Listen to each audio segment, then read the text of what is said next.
So I'd like to welcome you to this TCME webinar entitled Eating with Loving Kindness with Uffe Damborg. My name is Stephen. I'll be your host. Thank you for joining us. Before we begin, I would like to briefly give you some background about the Center for Mindful Eating. The Center for Mindful Eating was created for professionals who want to learn about the value of mindfulness and mindful eating. The Center for Mindful Eating does not promote or advocate one single approach to mindful eating. Rather, we are committed to sharing ideas and practices, clinical experience, and research. I'd like to take this opportunity to thank our members for their support and membership. Without you, we wouldn't be here. We have numerous resources available to you on our website, including a full archive of talks, publications, networking opportunities, and more. And if you need assistance accessing your TCME resources, please contact us at info@tcme.org. And if you're not currently a member, I would like to invite you to consider the benefits of membership. The Center for Mindful Eating is a nonprofit organization that is member supported. Your membership not only provides an extensive list of benefits, but also helps to support our free programs that are open to the public, helping us to meet our mission of providing educational resources to learn more about the practices and benefits of mindful eating. Thank you for your being a part of the Center for Mindful Eating. Now I'd like to introduce our speaker. TCME is delighted to welcome Uffe Damborg, Danish Clinical Psychologist, cognitive behavioral therapist, and mindfulness teacher to present Eating with Loving Kindness. This program addresses all degrees of overeating and even severe levels of binge eating. The program sees the effects of existential stress as primary causes of troubled eating patterns. Accordingly, a person with weight and overeating problem must first unlearn the problematic pattern through the cultivation of full presence with the natural inner hunger and satiety regulation when eating. And second, by the same motivation, learn a healthier and more effective way of managing stress instead of abusing food. Both skills are the outcome of the very simple but not so easy practice of mindful eating awareness. The approach in this program, however, is informed by very structured sequences of Buddhist insight and breathing meditation in order to deepen the therapeutic effect of informal mindful eating awareness. The heightened awareness of the enjoyment of eating is experienced as a weight-regulating reward throughout the program. The sustained application of Buddhist loving-kindness meditation for the development of care, empathy, and compassion for oneself and others serves purposes both to enhance interpersonal skills and as a motivational force in mindful eating. Here you will learn how to apply very structured mindfulness strategies to avoid the pitfalls of mindless eating and to cultivate the intention of self-care, self-empathy, and self-compassion in order to deal with eating problems, to cultivate the enjoyment of eating as an important weight loss condition. And I'm happy to announce that we have 4 copies of Uffe's co-authored book, Mindful Eating Awareness Weight Loss with Wisdom, to give away. And I'll give you more details at the end of the presentation about who the lucky winners are. But for now, I would like to welcome Uffe Damborg.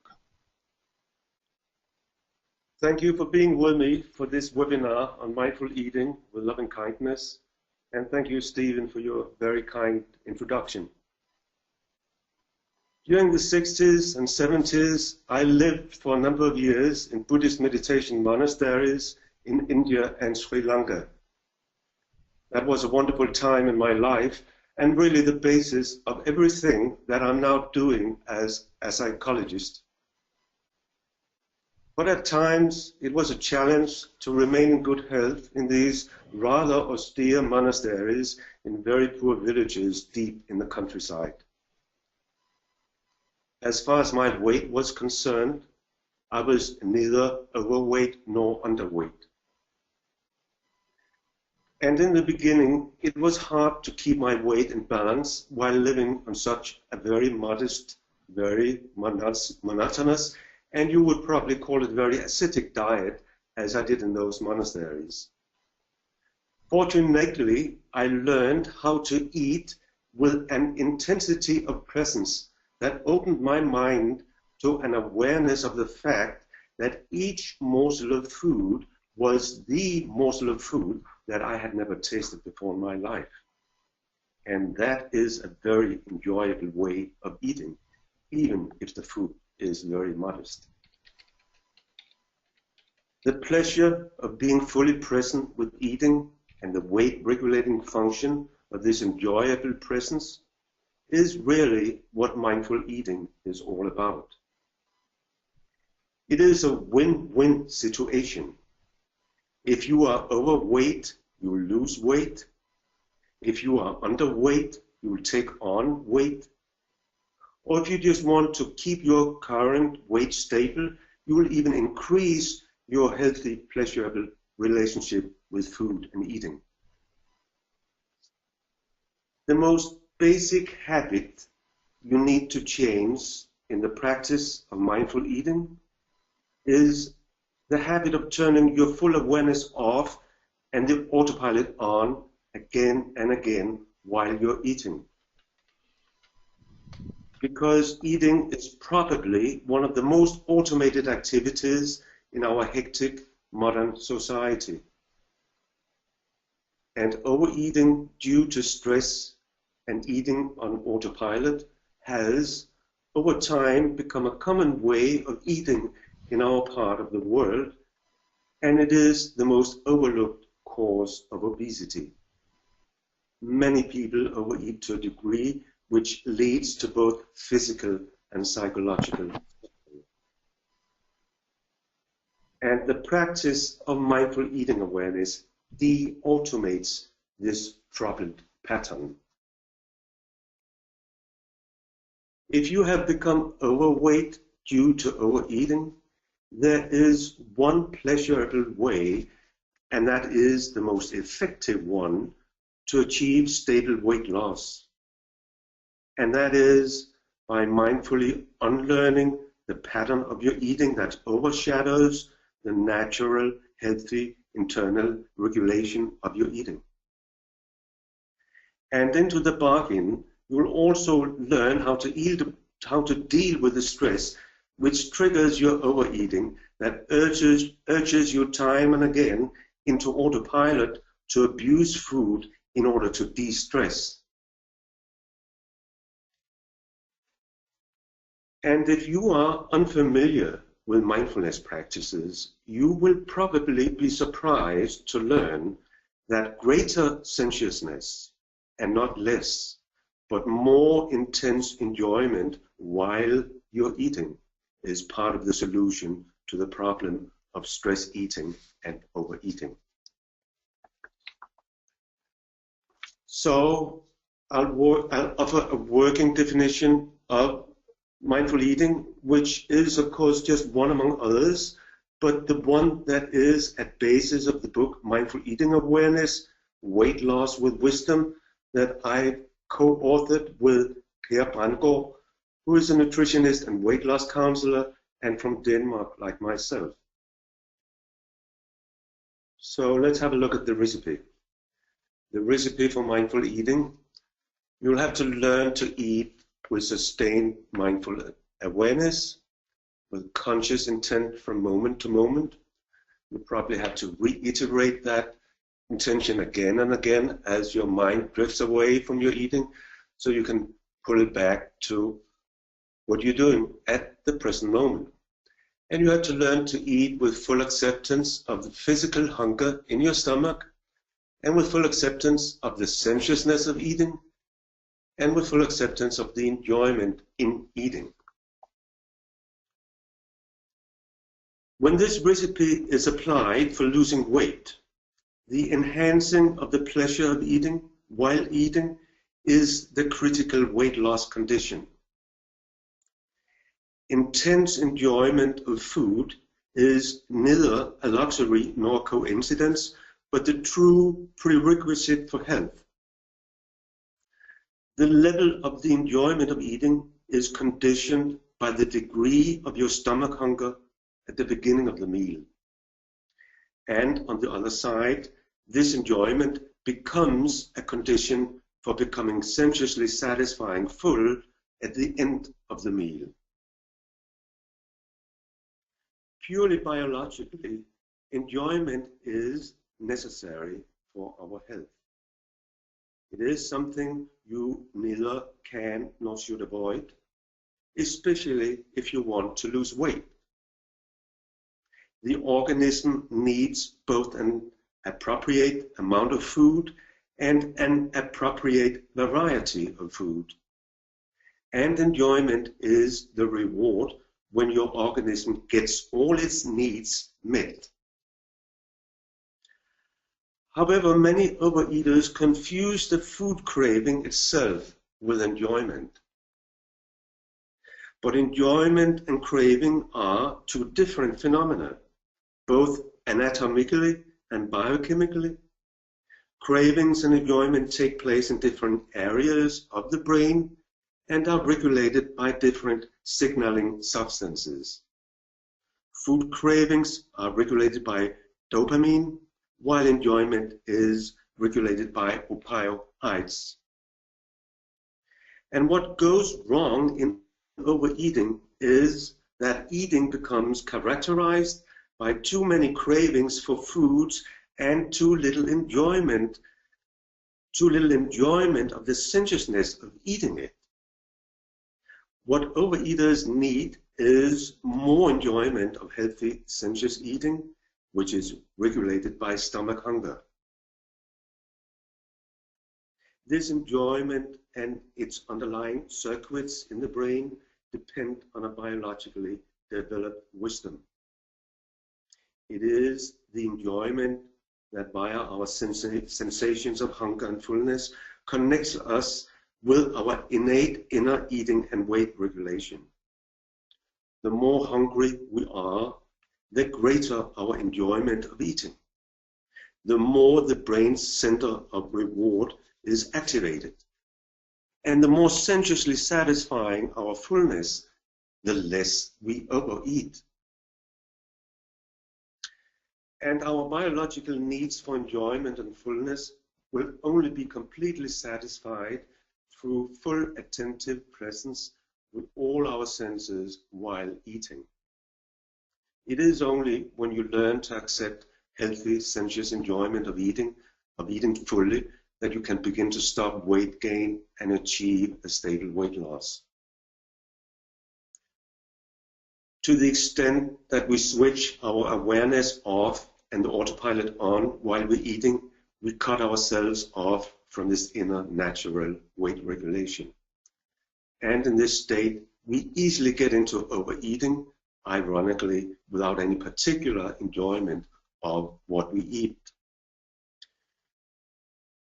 When we forget to be present while eating, we are, of course, not completely unaware. We are attentive, but not especially so, and everything we do when our awareness is distracted is done on autopilot.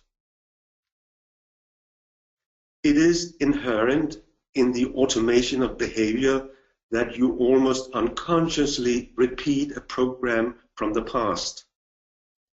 It takes very little attention to start automated behavior, while it exacts a lot more attention to stop it. And if you have a tendency towards overeating, it is so easy to do so when you eat on autopilot, even if at the beginning of the meal you had decided not to overindulge. When you overeat, you usually eat without being aware of no longer being hungry or already being full. There's nothing wrong with that in itself. It is something that most people do, even intentionally, on festive occasions. This happens, for example, when the focus is on the cheerful atmosphere of the social interaction around the table and not on the sensory perception of the food. People who only overeat on special occasions, however, are rarely overweight. On the other hand, overeaters who are overweight often eat to handle the negative feelings they have in everyday life. One way to soothe these feelings and neutralize the stress tension they cause in the body is by eating whether you're physically hungry or not. If you are stressed out when you sit down to eat, you can almost immediately experience great enjoyment by overeating, but for reasons other than being present with all the senses associated with awareness on the present moment of eating. Eating on autopilot usually implies eating mindlessly and mechanically at a high speed with divided, preoccupied and unfocused awareness, and often also while breathing in a fast and shallow way, that is the typical stressed way of breathing. Stress reduction is one of the almost instantaneous blissful effects of overeating. It is almost like taking a drug. This is the result of the nervous and biochemical stress mitigating activity that is associated with overeating and digestion, especially of a large intake of food and of food with a high content of sugar and fat. And it is common for overeaters to confuse this enjoyment of a quick stress reduction through overeating with the enjoyment of being attentive to normal sensuousness of eating. It is also common for habitual stress eaters to misinterpret bodily sensations of stress tension in the stomach area as pangs of hunger that actually trigger, when misinterpreted, cravings for food, even if there in fact is no stomach hunger. As you eat and overeat, your stress tension, which you wrongly perceived as stomach hunger, is mitigated, and the state of being overfull is habitually and unmindfully confused with being healthy full. Reduced stress is also an effect of normal eating, but normal senses and de-automated eating is driven by the need for nourishment through hunger and satiety regulation, and not through the regulation of stressful feelings caused by existential problems. There are several psychological terms for stress eating and the unhealthy cravings that lead to overeating and overweight. So let's have a look at the definition here. Stress eating is eating because of psychological hunger or phantom hunger, because the hunger is not real, that is, that there is not a physiological hunger that is responding to nutritional requirements. Stress eating is caused by stressful negative feelings such as anxiety, sadness, and loneliness. Also, strong positive emotions that hamper regulation of emotional arousal, if your stress is chronic, can cause stress eating. Other terms for stress eating are emotional eating, eating your feelings, comfort eating, and eating out of boredom. Social eating can be camouflaged stress eating. Actually, all forms of stress eating involve acute stress reduction, but often involve weight gain in the long term. The social meaning of eating in everyday life sometimes covers up stress eating. Overweight overeaters who enjoy social eating as a lifestyle often turn out to be unacknowledged comfort eaters. So all forms of stress eating are really about eating that is decoupled from your inner eating regulation and serves an overriding objective, namely to calm and relax your nervous system. We feel both physical hunger and stress in the stomach area, but the signals have very different functions, which are important to keep separate. As just mentioned, many overeaters have difficulty in differentiating. The feeling of physical hunger is the body's message of the need for nutrition. Stress caused by existential problems, on the other hand, is the psyche's message that there is something in our lives that makes us feel anxious, powerless, and sad.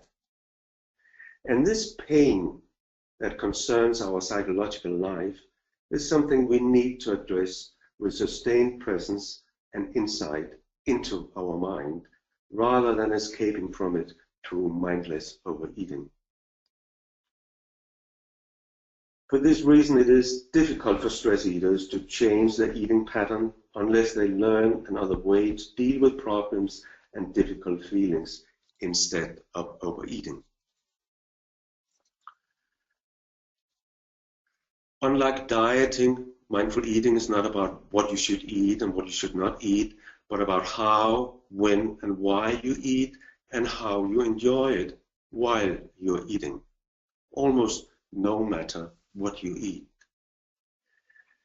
Research shows that mindful eating especially is effective in reducing binge eating, emotional eating, and eating on autopilot when food is within reach.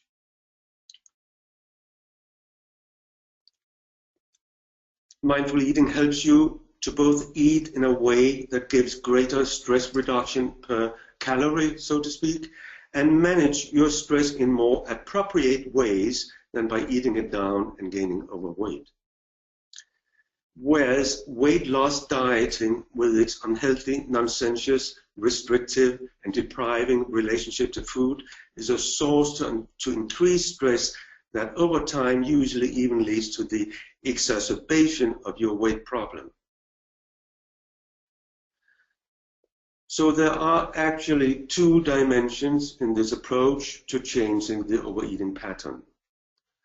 Firstly, you have to reconnect to your inner eating and weight regulation, to the cues to stomach hunger, sensuousness, and proper fullness, which overweight overeaters usually have become alienated from.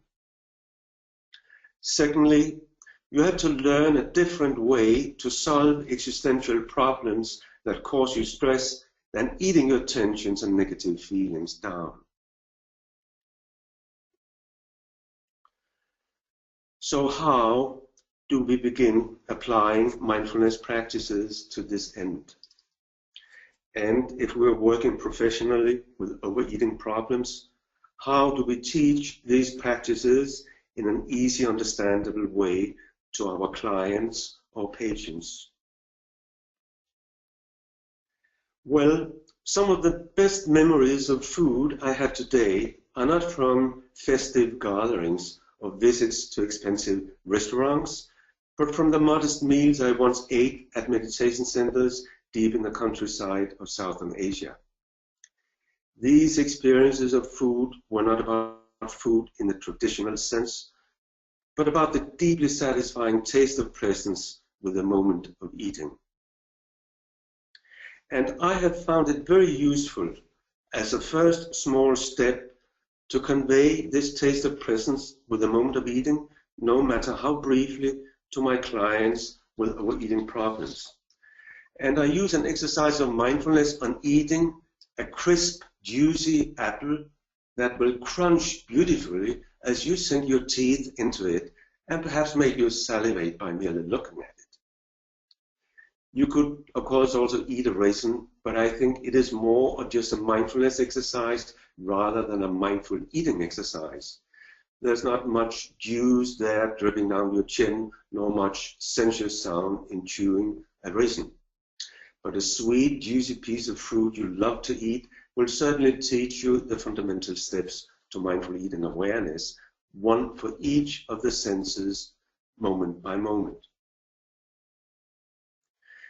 The experience you get by eating an apple at a slow, pleasurable speed with full presence of all the aspects of eating will inspire you to be more curiously mindful in many other situations as well, even if just for a moment.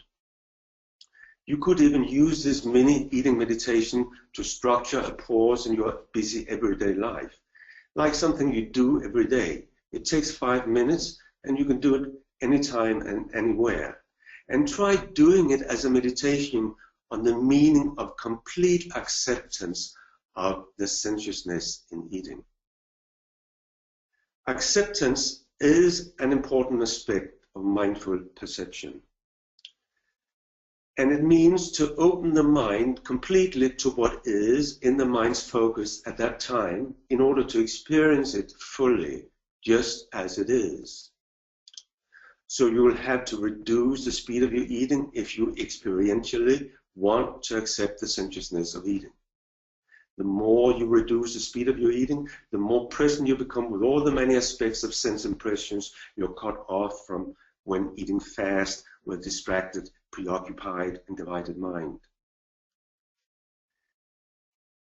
The bodily response to mental acceptance is relaxation. And one way to slow down the speed of your eating is to make sure that you breathe in a slow and relaxed way. And then eat at the tempo you're breathing in, or you're breathing at, rather. If you're doing breathing meditation, you will find that you become better at using the deep, slow breathing to eat more slowly and thereby mentally to accept what is going on in your breathing, in your eating. You may, of course, have eaten hundreds and hundreds of apples in your life, but you have never eaten this apple as you twist and turn the apple in your hand and become attentive to this particular apple's form and all the special nuances of the apple's colors. So try to be so mindfully present that you clearly perceive, that you clearly see into that it indeed is the first time ever that you're holding this apple in your hand. And now you are in the process of examining not only the sight of an apple, but also a very important aspect of your awareness. That you can only increase your awareness in one focus point at a time. And that attentive presence is always intensively interested in the experience you're present with. You become aware of your awareness in this situation. And this reflexivity of your awareness is the state of mindfulness. And that is connected to the freedom for you to choose how you will relate to what you are aware of. You achieve conscious command over the way you relate to your experience instead of reacting blindly and automatically to it as you do when eating on autopilot.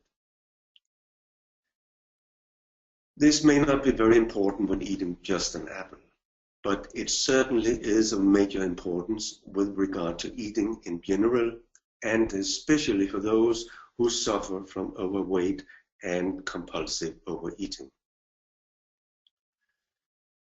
Try setting yourself the goal of gradually introducing mindful eating into your everyday life by eating an apple or another piece of fruit, or really anything you love to eat, but at least once a day at this very slow, sentient eating speed that makes it possible to experience something new regarding the sight, smell, tactile sensation, sound, and taste of what you're eating.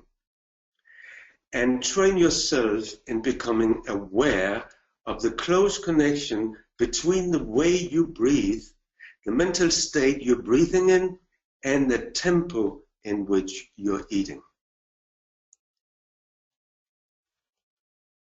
On the outset, to get more acceptance of sensuousness into your everyday eating pattern, you don't need to constantly eat at this very slow speed.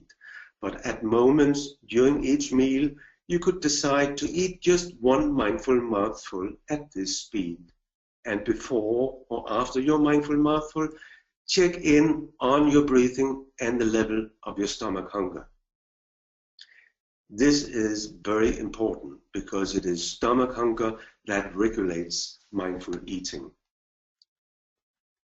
To avoid stress eating and overeating, it is especially important to distinguish between the uncomfortable sense of hunger in the stomach and the uncomfortable stress-induced tension in the abdominal muscles.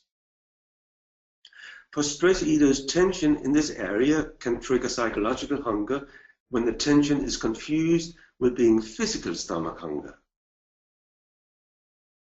This especially occurs in the context when the stress hormone cortisol increases a craving to eat sugary and fatty foods to mitigate stress. If before eating a main meal you feel tension in your stomach, you could breathe deeply in and out through the tension, distinguishing it from the sense of stomach hunger.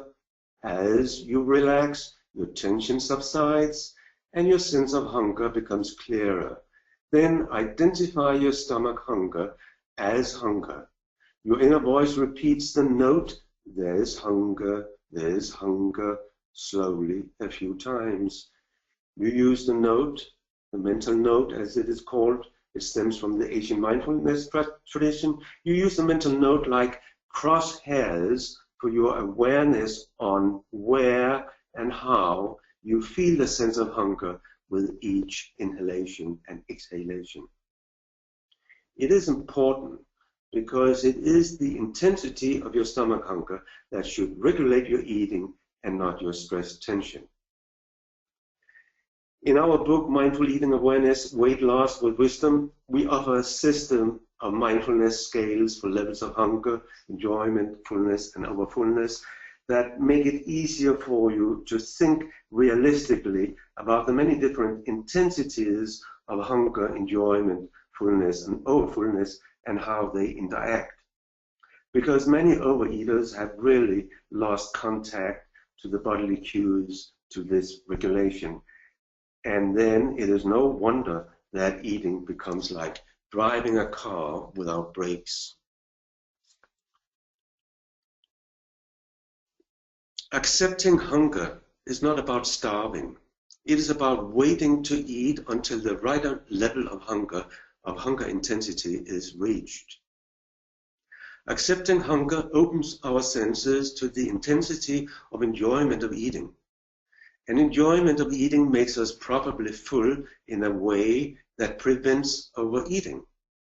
Hunger and enjoyment are signposts for eating that naturally regulate body weight at a healthy level. Accepting hunger means resisting the avoidance of hunger. For example, by snacking all the time, by eating in advance, or by suppressing hunger because you're afraid of it. Hunger is your body's natural regulatory signal of the need for nutrition and not a stressful feeling like loneliness or anxiety. However, as a result of more or less chronic tension in the abdominal muscles and in the nervous system, we easily lose contact to the sensation of stomach hunger, the compass to navigate by in our eating. We eat when we're stressed, and we overeat when we eat. Our body remembers the relief and the relaxation which a large intake of food has always been able to give us. And with the affluent society's huge range of comfort foods, it isn't difficult to find something to overeat in a stressful moment. Stress eating often leads to further stress, precisely as a result of being overweight, and to desperate attempts at weight loss through dieting that involve even more stress.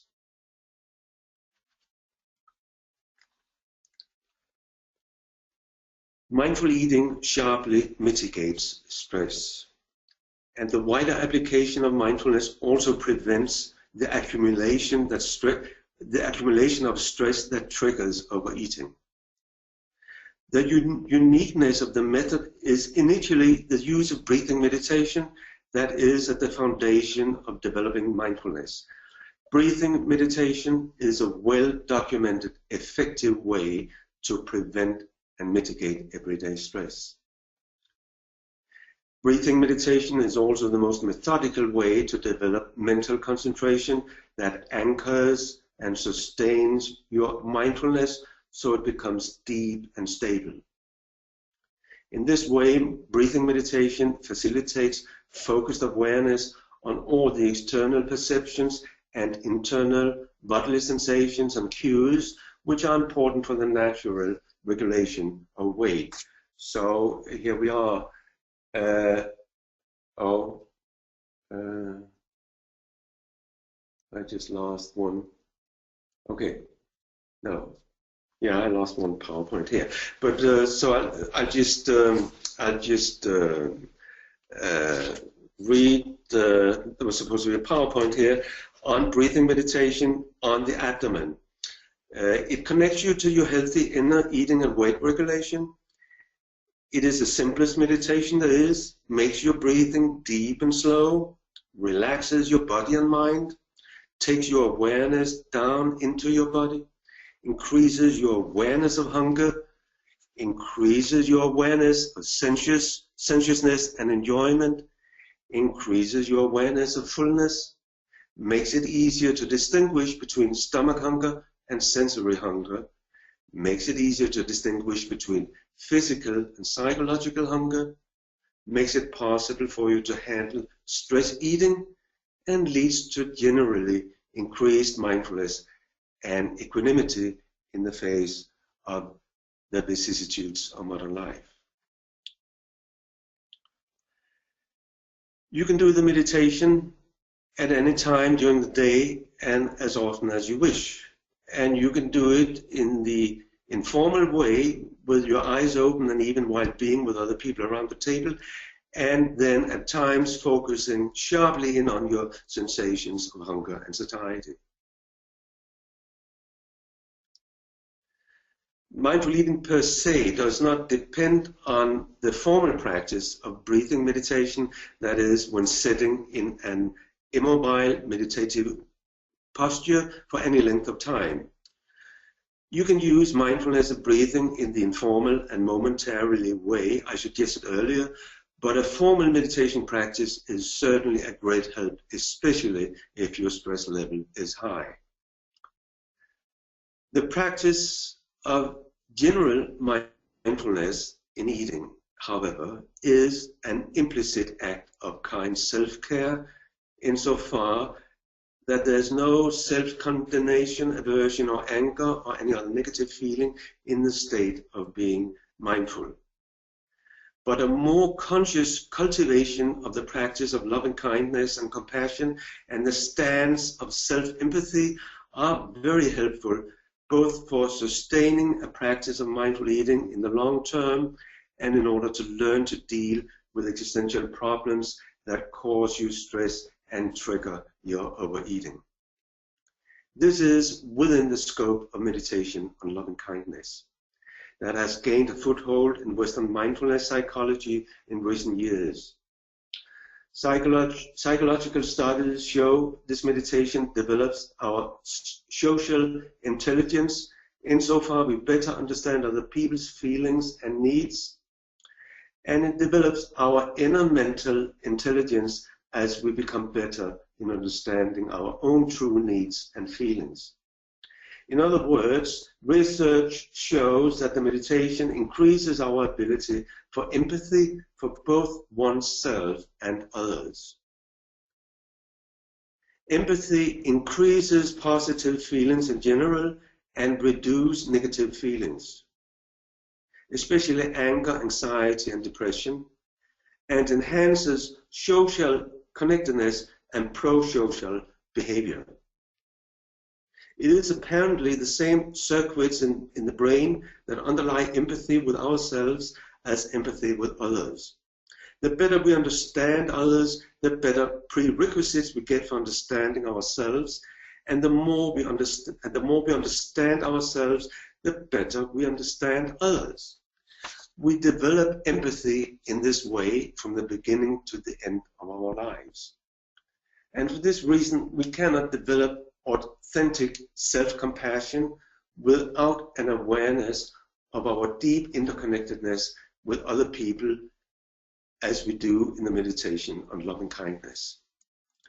And the usefulness of this wonderful meditation is obvious when you understand how many psychological, social, and existential problems are of a relational nature.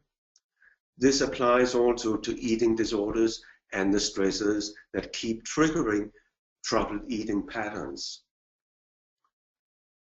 Loving kindness is like a parent's unconditional love for his or her child. And compassion is the spontaneous transformation of that love when the child is in distress.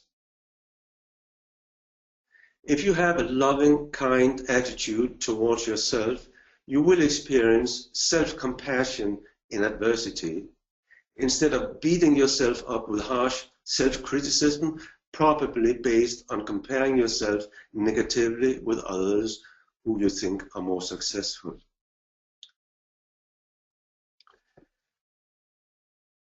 We won't do the meditation here now, but I'll just run through the basic steps in order to stir your interest in this practice. Firstly, when you develop this intention, emotion, and attitude of love and goodwill, you focus on the mental image of a very dear person from your personal life and reflect on some specific lovable qualities in that person. That could be the person who, by example, has taught you the meaning of the intention of loving kindness in your life. Then, with the inner voice of your mind, repeat that intention directed at the image of that very dear person. The intention is called the declaration of love, and you can verbalize it without moving your lips as follows. May you be happy. May you be free from suffering. May you live in peace. This is an example of declaration of love that you can use, but you are free to formulate the intention of love and kindness with those very words that give the most meaning for you as the reflection of unconditional and universal goodness according to your understanding when you repeat the words. The most important thing is that you do it with a sense of unreserved significance of the words. And note, it is an intention you're repeating. It isn't a prayer. The intention of loving kindness precedes the act of loving kindness, which embodies empathy and connectedness in a specific context. For example, when you are with a person you have meditated on, or in relation to yourself in a situation where your eating problem is making itself felt and you need loving kind self-care in order to manage it. So let's look at the recipe for the formal recipe for meditation on loving kind self-care.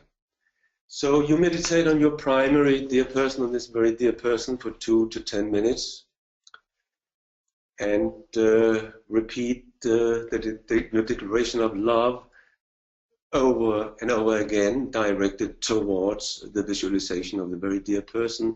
May you be happy, may you be free from suffering, may you live in peace, may you be happy, may you be free from suffering, may you live in peace. And you could go on meditating in this way on a number of various dear persons from your life, on friends, neighbors, colleagues, family, and so on.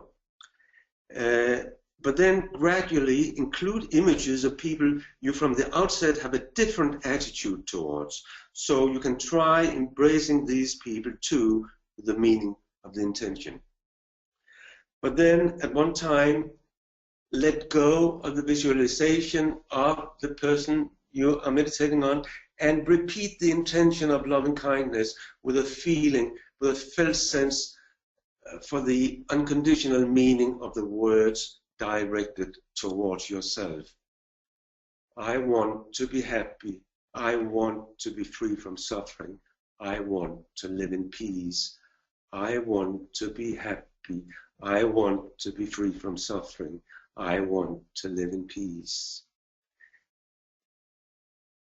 Then reflect on the best thing you can do for yourself right now, which will convert intention into action.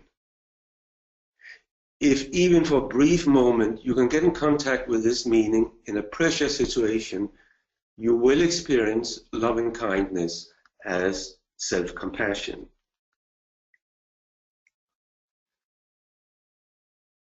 The meaning of the intention directed at yourself is a very powerful resource for the changing of behavior in a difficult situation where you might otherwise act against your true well-being.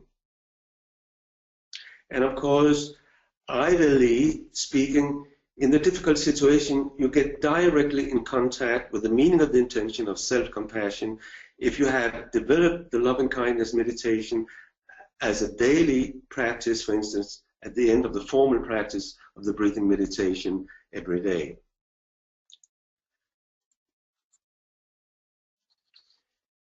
As you make a conscious decision to be present from moment to moment with your eating and reiterate this decision every time your mind drifts away so you can pull it back to the sensations of your eating, you get, of course, into contact with the many, many specific situations in your everyday life where these mindfulness tools are applicable, even if for just a few moments at times. Practice of mindfulness is really one big experiment. You have to find a way that functions for you. You have to be pragmatic, and you have to have that curiosity about how it works from moment to moment.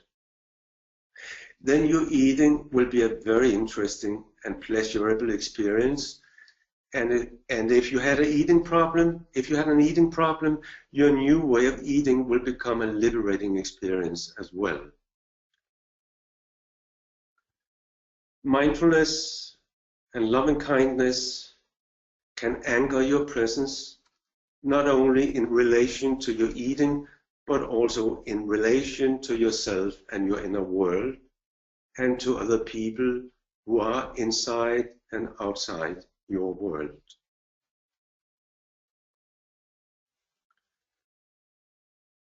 So let's just have a look at the bibliography.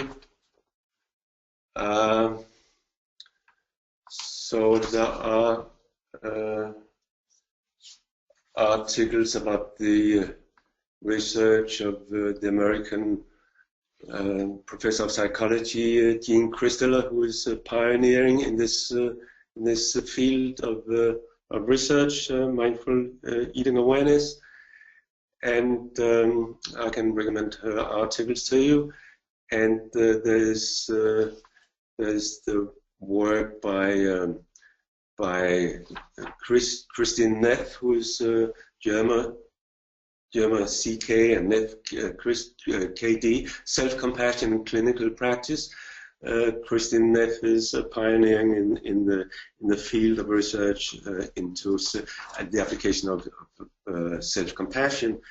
And she has developed her own program, but based on the meditation on love and kindness and meditation, Buddhist meditation on compassion.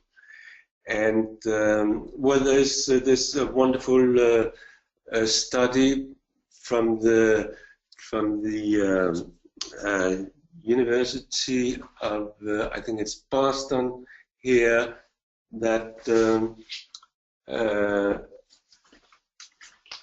it's from Massachusetts General Hospital, which suggests that half an hour of the breathing meditation daily for 8 weeks will change your brain structurally, insofar that it will increase the gray matter concentration in brain regions that involve learning, memory processes, emotional regulation, and empathy.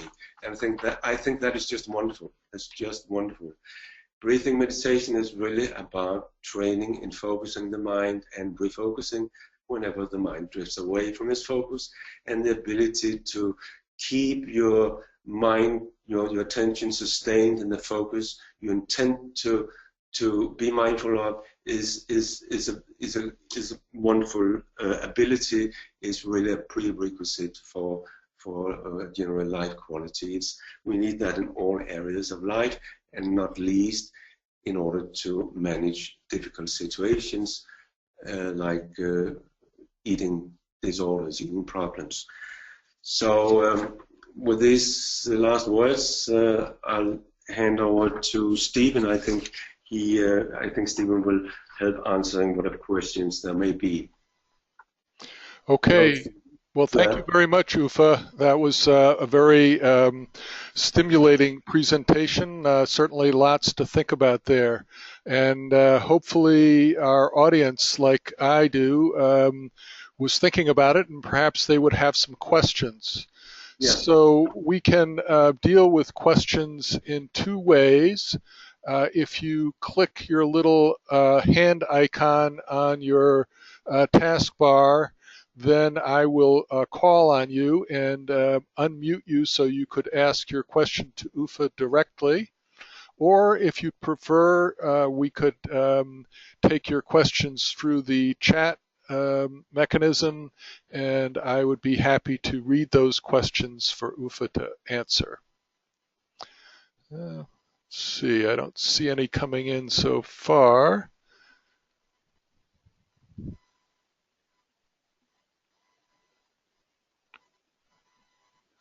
Oh, all right. I do see Carol Lynn has her hand up, and I'm going to unmute Carol Lynn. Are you with us, Carol? I am. Go ahead and ask your question. My question would be a reference for the last comments you made about the 8 weeks of daily breathing meditation and the change in your brain functioning, where I could read some more about that? Yeah, that's the mindfulness practice leads to increase in regional brain matter density. It is published in Psychiatry Research Neuroimaging in 2012.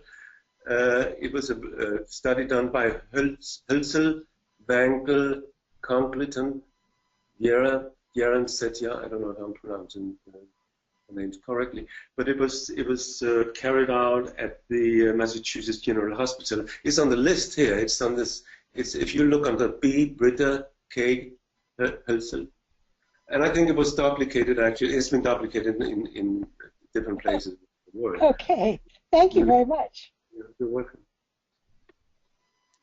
Yeah, it's a wonderful. Okay, Uffe, we have another question that came in through the chat from Gina, and she asks how to deal with problems of stress, anxiety, loneliness, and not eat over them. Well, that is just what I've been talking about, you know. I mean, you have to, it's very difficult for you to change your overeating pattern if you don't deal separately with your stress, and the practice of breathing meditation is a well-documented, effective way to do so. I mean, so what I would recommend you is to get into a daily practice of breathing meditation, and then start, you know, this is the foundation of developing mindfulness. Then it'd be much easier for you to apply present moment awareness to the sensations of your eating while eating. And so you work in these two dimensions more or less at the same time. You de-stress through breathing meditation, and that the concentration you develop while becoming less stressed and more relaxed, you apply to becoming mindful of your eating. So it's a learning process. You know, it's not magic. It's a slow learning process. Like any other learning processes, but very soon you will experience improvements. You will experience you will be rewarded richly by this practice, and that of course will inspire you and motivate to go on. Yeah. Excellent. We have a comment from Kirsten who says, wonderful talk. Thank you, Uffe. Thank you, thank you. And then we have a question from Ginny. Can you talk more about how you distinguish between sensory hunger and actual hunger? Well, sensory hunger, it's more like your appetite. You know, you have sensory hunger for various types of food, whereas your stomach hunger is about the quantity of food. You know, you're hungry and you have to fill up your stomach. Your stomach doesn't care so much about the kind of food you fill it up with, but your sensory hunger directs your selection on the variety of food. You know, so and of course, if the stomach hunger should regulate your eating in general, but of course you can have appetite for something like a piece of chocolate without, or even an apple without having your stomach hunger, and then it's of course important to let your enjoyment, your level of enjoyment at eating regulate the eating, because you will experience, when you're very mindful with the enjoyment of eating, for instance, chocolate, you will experience that your buds, your taste sense, your taste buds adapt very soon. So your level of enjoyment decreases. And then, of course, it's time to stop eating. But if you eat on autopilot, you don't notice this difference, and then you just go on eating maybe in worst case scenario, the whole box of chocolate. But if you're very mindful, you may enjoy eating chocolate as much as you like. When you stop, when you no longer enjoy it, you know, that's the healthy way of eating things you have a sensory desire for without there's any stomach hunger at that moment. Great. I see Gina has her hand up. I'm going to unmute her. Gina, are you with us? Oh, hi, yeah. Can you hear me? Yep. Oh, great. I was just wondering how the dieting leads to more stress, please. Well, because of the nonsensious and very restrictive way of dieting, you know, I mean, you deny yourself food you love to eat, and so this is a stressful situation. There's a lot of research and mounting a lot of research on that people who go on a slimming diet, they usually end up after a few years with being back on this, on the same weight they started out. They started the diet on, and some people even increase their weight gain, you know, over time. And there are several factors in that process, but one of them is definitely the stress of dieting. You know, you deny yourself enjoyment, which is a very important factor for healthy eating. Thank you, Gina. And we have one more question. This will be the last one, I think. Julia asks, I would like to know if there have been studies on the effect of mindful eating mindfulness with restrictive eating, such as in anorexia nervosa. Would you suggest using the same type of techniques? I don't think there's any studies, not any study that I know of. But I think you could. That would not be my first choice of treatment, you know, for a person suffering from anorexia. But you could use mindfulness. I know it's being used as a factor in the treatment of people with psychosis. You know, I mean, the best thing you always can do in any situation is to get into contact with reality, and mindfulness facilitates that function, that process. So you could experiment with it. It certainly can do no harm. Great. Just be aware of where you are. You know, try to feel your feet against the ground. You know, you're right here. Try to focus in on that. You know, basic steps in developing a mindfulness. You could experiment with it. Okay, well, thank you very much, Uffe. What a wonderful presentation. And now a few of you have perhaps been waiting with suspense to hear who will be winning the 4 copies of Uffe's book, Mindful Eating Awareness, Weight Loss with Wisdom. And our winners are Diana, Joe, Kathy, and Stacy, and we'll be in touch with you via email to find out how we can get those books to you. And now I would like to end this program, Eating with Loving Kindness, and thank all of you for your support of the Center for Mindful Eating. Well, thank you so much for sharing with me your time and your attention. And thank you to the Center for Mindful Eating for inviting me to this exciting platform. It has been a great pleasure. Thank you so much.